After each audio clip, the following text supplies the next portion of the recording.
Here's the analytical geometry question. The first part's pretty straightforward. They just want you to find the gradient of DC. And you just put it in the gradient formula. You subtract the y, 0 minus minus 9 over minus 9 minus 3. You get 9 over minus 12. That's negative 3/4. Determine the equation of DC. Well, that's pretty straightforward. That's the gradient. So all you do is take the gradient and replace it with minus 3 over 4. And then take y is 0 and x is minus 9 and put it in the formula. And when you're finished, you get minus 3/4 x, 3/4 times 9 is minus 27 over 4. Show that k must equal minus 6. Well, we know the gradient.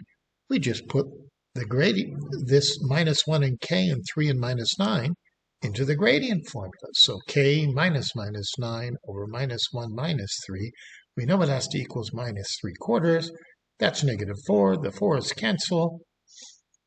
And two negatives make a positive. You got a 3 here. You subtract 9. K is minus 6, and that's what we're supposed to show. Calculate the length of DC. Hey, this is pretty straightforward. We just take the point and put it into the distance formula. I don't like using the square root. I like to work out d squared and take the square root at the end. So DC must be 15 units. And the last question, what's the ratio of dB over DC?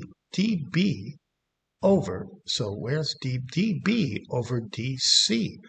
Well, how did I do it? Well, I worked out the length of dB, and just because now that I know that k is minus 6, and they told it to us, we just put it in the distance formula, and we got the square root of 25. It'll be 4 minus 1 minus 3 minus 6 plus 9.